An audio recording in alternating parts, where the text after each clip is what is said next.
Assalamualaikum warahmatullahi wabarakatuh. Saya Eka Aryati Zuliana, mahasiswa PPG Angkatan 3 dalam jabatan tahun 2023 dengan mata pelajaran biologi dengan LPPK Universitas Muhammadiyah Profesor Dr. Hamka Jakarta. Terima kasih.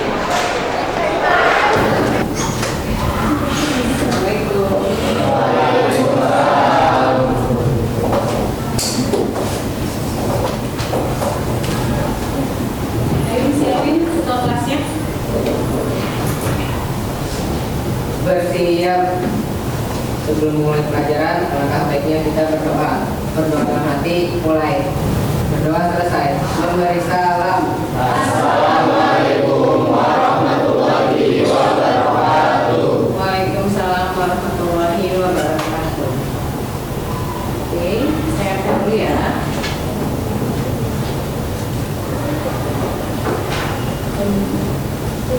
Agifia, hadir Bu. Alif Aslam, Hadir Bu. Anggita, Hadir Bu. Rizky Febrian. Hadir. Oke. Apa kabar semuanya? Baik. Sudah pada sarapan semua? Sudah. Minggu lalu kita sudah membahas tentang organ. Nah, dari kalian sudah Ibu tugaskan untuk membuat mini project proposal tentang organ pencernaan. Sudah sampai mana proyeknya? Sudah sampai pembuatannya? Ya. Oke. Sekarang sebelum itu Ibu akan menampilkan gambar seperti ini. Siapa yang mau berkomentar ketika Ibu sajikan gambar seperti ini? Kan kemarin sudah belajar tentang organ pencernaan ya? Ya. Siapa yang mau berkomentar? Silakan. Oke, Bilal. Organ pencernaan lumayan kompleks ya Bu, kalau dilihat sebenarnya nggak segampang yang kita lihat kayak gini. Dari prosesnya mulai dari mulut, ke kerongkongan, sampai ke lambung, usus halus, usus besar, sampai dari anus itu prosesnya lumayan panjang, juga dibantu sama saja hati dan pankreas. Oke. Hanya 2 kelenjarnya. Kemarin yang kita pelajari ada berapa? Kalau salah hati, pankreas, sama endo ya. Satu lagi yang di dalam rongga mulut? Oh, kelenjar saliva. Ya, kelenjar saliva. Oke, sip. Berarti masih ingat-ingat lupa ya. Sekarang Ibu mau menjelaskan dulu sebelum lanjut ke proyek. Ibu akan menyampaikan beberapa tujuan pembelajaran pada hari ini. Yang pertama adalah kalian harus mampu menganalisis struktur dari organ sistem pencernaan. Yang kedua, kalian harus mampu mengidentifikasi enzim apa saja sih yang ada di sistem pencernaan manusia. Yang ketiga, kalian harus dapat menganalisis proses pencernaannya. Dan yang keempat, kalian harus bisa membuat proyeknya. Dan yang terakhir adalah kalian harus dapat menyajikan proyek kalian dengan baik dan benar. Oke, sekarang sudah berkelompok sesuai kelompoknya masing-masing? Sudah. Silakan dilanjutkan proyeknya. Ibu kasih waktu selama 30 menit. Jangan lupa nama kelompoknya. Kan sudah Ibu tugaskan seperti ini kan? Ya, Bu.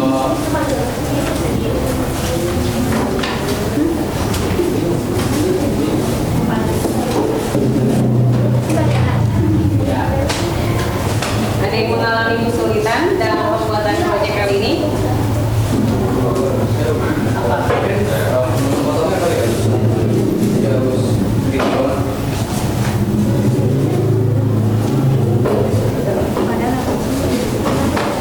Ini udah sama belum?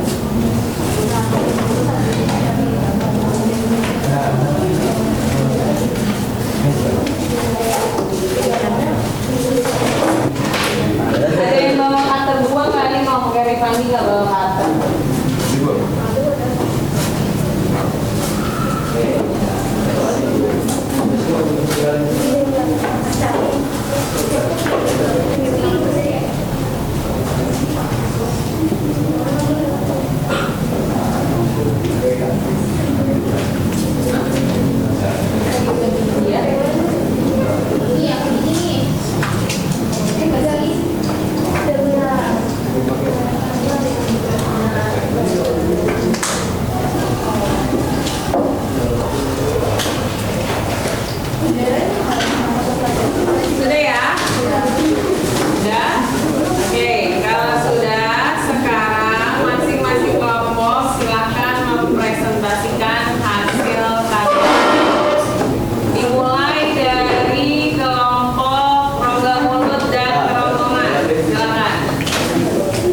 kelompok mulut dan kerongkongan ingin mempresentasikan proyek kami.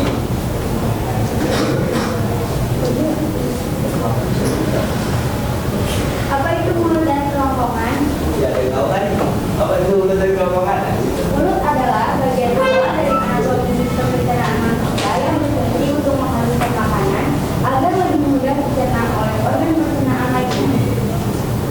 Sekian dari kami, mohon maaf jika ada kekurangan atau kesalahan kata. Wassalamualaikum warahmatullahi wabarakatuh. Waalaikumsalam warahmatullahi wabarakatuh. Kita kasih aplaus. Mulut tutup kembali. Assalamualaikum warahmatullahi wabarakatuh. Waalaikumsalam warahmatullahi wabarakatuh. Tak kenal maka tak sayang. Perkenalkan, kami dari kelompok Pak Ambu. Dan saya Anggita Kesia Putri sebagai moderator. Saya Naga Marcelika. Baik, kali ini kita akan menjelaskan salah satu organ pencernaan, yaitu lambung.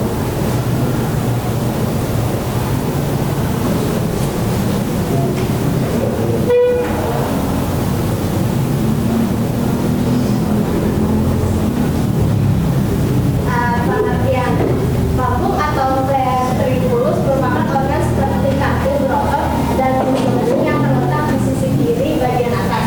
Lambung akan bekerja dan mengatur tubuh manusia yang berkaitan dengan makanan. Setiap makanan yang masuk ke dalam tubuh manusia akan diolah di dalam lambung.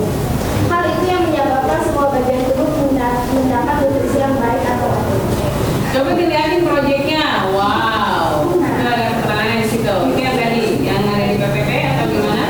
Yang di PPT cuma menyebutkan yang isinya ada penjelasannya. Pertama tuh ada esofagus.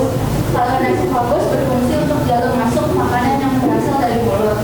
Yang kedua ada kardia, menerima makanan yang sudah dihaluskan disalurkan melalui kerongkongan. Yang ketiga ada fundus, pada bagian ini makanan akan mengalami proses pencernaan. Yang keempat ada badan lambung. Ini tempat untuk makanan dibagi menjadi bagian-bagian kecil yang dinamai dengan kim. Terus yang kelima ada otot lapisan yang kena dalam mukosa, salah satu lapisan yang ada di dalam lambung. Lalu ada ketujuh ada tubuh perut, lambung, langsung itu mencerna makanan. Delapan ada antrum, fungsinya untuk mencerna makanan yang sudah dicerna yang disalurkan menuju usus halus. Terus kemudian ada pilolus yang berfungsi mengatur antrian makanan yang akan menuju usus halus. 10 ada usus 12 jari untuk menyalurkan makanan ke usus halus. Sudah? Ditutup kalau sudah.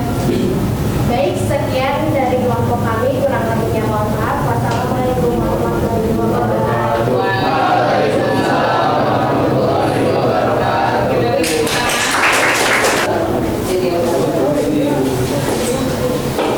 buka dulu. Oke, Assalamualaikum warahmatullahi wabarakatuh. Waalaikumsalam warahmatullahi wabarakatuh. Sebelum dibuka, menyampaikan membeli kayu untuk membuat meja. Kayu disatukan dengan paku. Sebelum presentasinya kami buka, kami ucapkan salam terlebih dahulu. Assalamualaikum warahmatullahi wabarakatuh. Waalaikumsalam warahmatullahi wabarakatuh. Perkenalkan, nama saya Putri Roy Ramadhani. Nama saya Arif Afla. Saya Muhammad Arif Afla. Jadi hari ini kita akan membahas tentang usus halus. Seperti yang dilihat, ini adalah miniatur dari usus halus di belakang. Jadi, fun fact about usus halus. Yang pertama ini, panjangnya kurang lebih dari 8,25 meter dan terletak di antara lambung dan juga usus besar. Di dalam usus halus ini terjadi pencernaan secara kimia, yaitu dengan getah pankreas, getah pankreas, dan usus. Nanti kami tutup. Terima kasih. Assalamualaikum warahmatullahi wabarakatuh. Waalaikumsalam warahmatullahi wabarakatuh.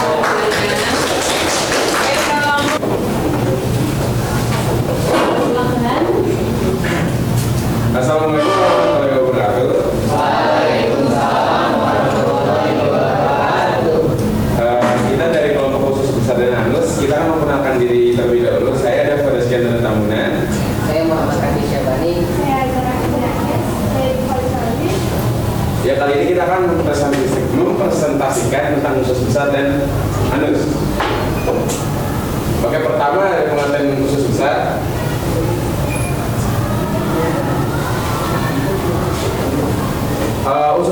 Usus besar berfungsi untuk menyerap air mineral dan beberapa nutrisi yang tersisa dari makanan. Selain itu juga, organ ini juga bertanggung jawab untuk mengubah sisa limbah tersebut menjadi feses yang selanjutnya keluar dari tubuh melalui proses buang air besar. Sudah ada? Sudah. Jadi sekian dari presentasi kami. Mohon maaf bila ada kekurangan atau kesalahan.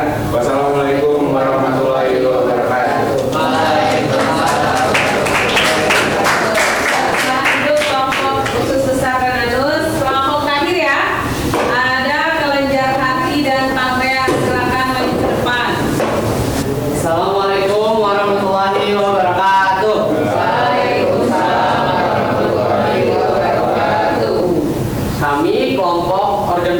Kami kelompok bagian kelenjar hati dan pankreas hari ini akan mempresentasikan tentang apa sih info-info yang terdapat dari hati dan pankreas. Sebelumnya perkenalkan, saya Bilal Prasetyo. Saya Bagas Rida Susanto. Saya bikin di Fasya.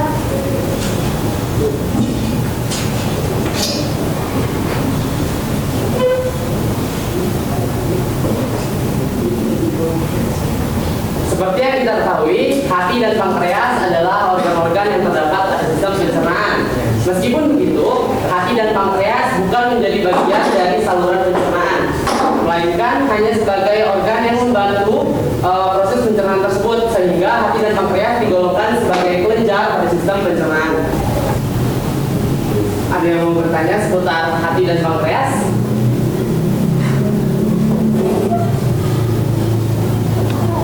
Ya, itu boleh. Habis bahas tentang gangguan pada hati kita kan, itu cara tahu diri kita kayak gejala-gejalanya dari kejiwaan nih, sama misalnya sama ada itu kan tahu.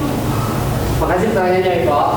Sebelumnya perlu diketahui bahwa sebagian besar orang yang mengalami gangguan pada organ hati atau liver itu nggak mengalami gejala secara khusus, tapi ada tanda yang menonjol. Salah satunya mungkin dari mata dan kulit yang menguning atau disebut sakit kuning. Terus ada ini feses yang warnanya pucat atau terang, sama urin yang warnanya menggelap, hingga pendarahan pada saluran pencernaan. Nah, ada lagi yang mau bertanya? Jika tidak ada, presentasi kelompok kami cukupkan sampai di sini. Terima kasih. Wassalamualaikum warahmatullahi wabarakatuh.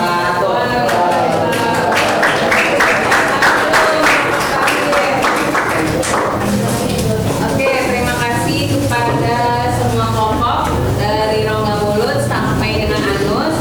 Nah, sekarang yang Ibu mau tanyakan kepada kalian adalah bagaimana sih pengalaman kalian setelah membuat proyek ini? Ada yang bisa mengungkapkan pengalamannya setelah melakukan sampai dengan menyajikan proyek ini? Silakan. Siapa yang mau memberikan pengalamannya? Ibu. Oke. Jadi Berdiri terus memandang ke temannya yang lain. karena aku suka banget project-project ini sama teman, jadi itu jadi kayak menyenangkan banget. Terus jadi kayak another style yang emang bisa kayak ini seru banget. Terus juga aku tuh jadi kayak bisa tahu kalau misalnya makan gak makan aja terus jadi cook gitu kan. Jadi kayak makan bisa ada prosesnya dulu, kenapa bisa keluar dari sana keluar dari sini. Terus juga kayak penyakit tuh yang bisa kena karena sistem pencernaan tuh apa aja gitu. Oke, silakan duduk Kak Eko, terima kasih. Ada lagi yang mau mengungkapkan pengalamannya selama pembuatan proyek ini? Silakan. Ya, berdiri. Jelaskan ke temannya pengalamannya seperti apa dan apa. Pengalamannya sih mungkin karena ini kelompok juga seperti yang tadi Eko bilang lebih seru, terus jadi lebih tahu sendiri nih. Jadi misalkan di organ pencernaan kita tuh fungsinya apa, terus akan misalkan ada enzim-enzim yang khusus kayak seperti enzim apa tadi lupa ya gitu. Terus ada ya macam-macam lah kayak bagian-bagiannya kayak misalkan kayak itu usus halus ada bagian-bagiannya, terus hati dari pankreas, mulut dari kerongkongan, jadi lebih tahu lah bagian-bagiannya. Oke. Silakan duduk Kak, terima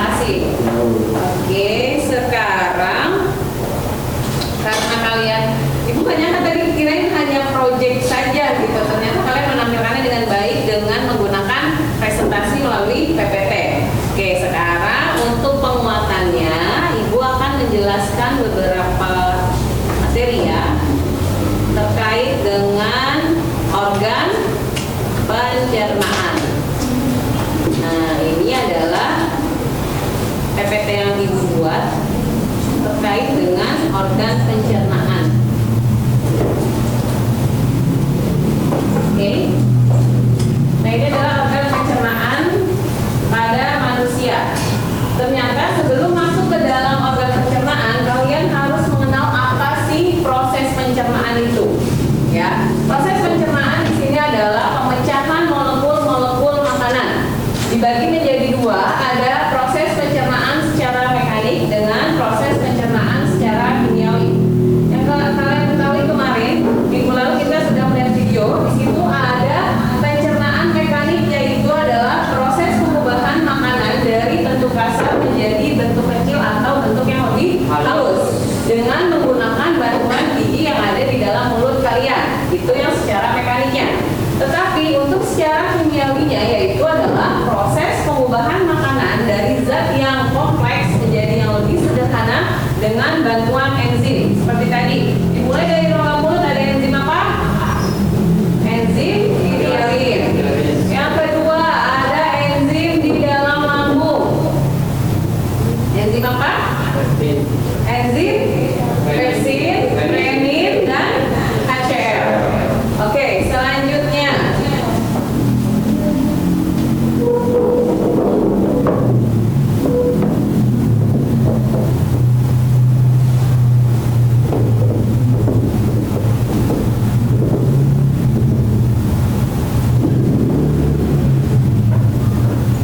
ini adalah alat-alat pencernaan pada manusia. Yang pertama ada saluran pencernaan, ada rongga mulut atau mulut, kerongkongan, esofagus, lambung, usus halus, usus besar, dan anus. Sedangkan kelenjar pencernaannya ada 3, ada kelenjar ludah, hati, dan pankreas.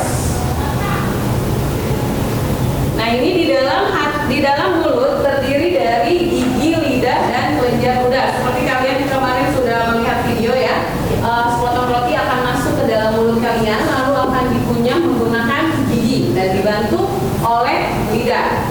Selanjutnya nanti kelenjar ludah akan membantu untuk melumasinya. Nah, ini di dalam lidah ada bagi-bagian dari papila. Ada 3 papila, yaitu papila fumiformis, papila filiformis, dan papila circumvallator. Nah, ini adalah lidah. Lidah adalah berfungsi untuk membantu mencampur makanan dalam mulut yang membantu proses untuk menelan. Dan dia akan menghasilkan kelenjar ludah sebagai indera pengecap. Lidah tertutup oleh selaput lendir dan tersusun dari otot lurik yang dilapisi dari lapisan mukosa. Ya. Pada lidah terdapat papila atau tunas pengecap. Kemarin sudah disinggung tunas pengecap itu ada berapa? Berapa rasa? Ada 4, ada manis, asam, asin, dan pahit. Oke, sekarang kita lanjut ke kelenjar ludah.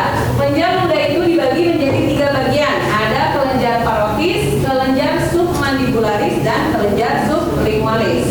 Nah, kelenjar ludah akan mengeluarkan ludah atau saliva yang mengandung enzim tirialin atau amilase. Fungsinya untuk apa? Untuk mengubah amilum atau polisakarida menjadi maltosa. Di sini ada gambarnya ya. Ini kelenjar parotis di sini. Ya. Ini ada kelenjar sublingualis dan di sini submandibularisnya. Next, sekarang ada gigi. Gigi pada manusia terdiri dari 4 macam. Yang pertama ada gigi seri atau incisivus, berfungsi untuk memotong makanan. Yang kedua ada gigi taring atau caninus yang berfungsi untuk menyulir makanan. Yang ketiga ada gigi geraham depan atau premolar untuk mengunyah makanan. Dan yang terakhir ada gigi geraham belakang atau molar, berfungsi untuk mengunyah makanan. Setelah masuk ke dalam mulut, makanan akan diproses di esofagus atau kerongkongan. Esofagus adalah tabung yang berotot dengan panjang kurang lebih 20 sampai 25 cm. Dimulai dari faring, toraks akan menembus ke diafragma dan akan masuk ke dalam abdomen yang akan bersambung dengan lambung. Dia terletak di belakang trakea di depan vertebrae atau tulang belakang. Kerongkongan memiliki cincin-cincin tulang rawan. Kita ada gambarnya ya. Selanjutnya ada pergerakan pada esofagus. Esofagus akan dilapisi otot-otot sirkuler dan longitudinal sehingga dia akan menimbulkan gerak peristaltik yang tadi ada pertanyaan. Gerak peristaltik adalah gerak untuk meremas-remas dan bergelombang yang tidak dapat disadari, sehingga makanan yang kalian makan akan terdorong menuju ke dalam lambung. Zat makanan pada kerongkongan tidak mengalami proses pencernaan di dalam kerongkongan itu sendiri. Selanjutnya kita lihat ada gester atau lambung. Lambung terdiri dari 3 bagian tadi, ada kardiak, fundus, dengan pilorus. Untuk yang kardiak yaitu pintu masuknya yang berbatasan langsung dengan esofagus atau kerongkongan. Yang kedua ada bagian tengah atau fundus, dia bentuknya bulat dan dia itu sebagai tempat makanan yang akan ditampung. Disitulah akan terjadi perlakuan secara kimiawi oleh enzim-enzim yang ada di lambung. Tadi ada apa aja enzimnya? Pepsin, renin, HCl. Oke. Dan yang bagian terakhir adalah bagian bawahnya atau pilorus, yaitu sebagai pintu keluarnya. Pintu keluar makanan dari lambung menuju ke dalam usus 12 jari yang akan diproses selanjutnya. Nah ini tadi ya enzim-enzimnya ya yang ada di lambung ya, sudah paham ya. Ini ada HCl, ada pepsin, selanjutnya ada renin. Lalu makanan akan masuk ke dalam intestinum tenuum atau usus halus yang merupakan lanjutan lambung yang terbentang mulai dari pilorus sampai ke ileosekal. Kira-kira panjangnya adalah 5,5 sampai 8 meter. Dia akan menempati sebagian besar rongga abdomen atau rongga perut kalian. Nah, di situ dia memiliki 3 bagian juga. Ada duodenum, usus 12 jari, ada jejunum, usus kosong, dan ada ileum atau usus penyerapan. Masing-masing panjangnya berbeda-beda ya. Untuk yang duodenum hanya 25 cm. Tetapi untuk usus kosong atau jejunum itu 7 meter. Sedangkan untuk usus penyerapan adalah 1 meter. Nah, ini adalah gambar dari small intestine kalian ya. Di sini ada bagian duodenumnya. Di bagian tengahnya 7 meter itu tadi adalah jejunum atau usus kosong kalian, sedangkan yang di bagian bawahnya yang menuju untuk ke usus besar itu adalah ileum atau usus penyerapan yang tadi panjangnya hanya 1 meter. Lanjut ke usus besar. Dia memiliki panjang kurang lebih 1,5 meter dengan diameter 6,5 cm. Dia terdiri dari bagian usus yang naik atau ascending, usus mendatar atau transversal, dan usus menurun atau descending. Pada batas akhir ileum di sini, awal usus besar akan terdapat valvula atau sphincter ileosekal. Pada sektum terdapat umbai cacing atau appendix sepanjang 8 cm. Itu yang sering kalian sebut dengan usus buntu. Ya, namanya appendix ya, keren kan? Next, kita lihat fungsi dari usus besar. Pertama, proses pembusukan dengan bantuan E. coli. Yang kedua, pengatur kadar air. Yang ketiga, absorpsi ion dan vitamin. Dan yang keempat adalah membentuk feses kalian. Nah, ini adalah gambar dari usus besar yang pecah ya ternyata. Nah, ini yang naik tadi adalah ascending, yang mendatar adalah transversal, dan yang menurun adalah descending. Oke. Selanjutnya ada anus. Anus memiliki panjang kurang lebih 20 cm. Dia merupakan lanjutan dari kolon sigmoideus atau bagian dari usus besar. Feses akan tersimpan terlebih dahulu di dalam rektum sebelum dilakukan defekasi atau pengeluaran melalui anus. Pada anus akan terdapat otot polos sebagai sphincter internalnya dan terdapat otot urik sebagai sphincter eksternalnya. Sini ya. Di sini adalah rektumnya dan sedangkan di sini adalah anusnya. Oke. Nah, ini adalah PPT dari Ibu. Sampai sini ada pertanyaan?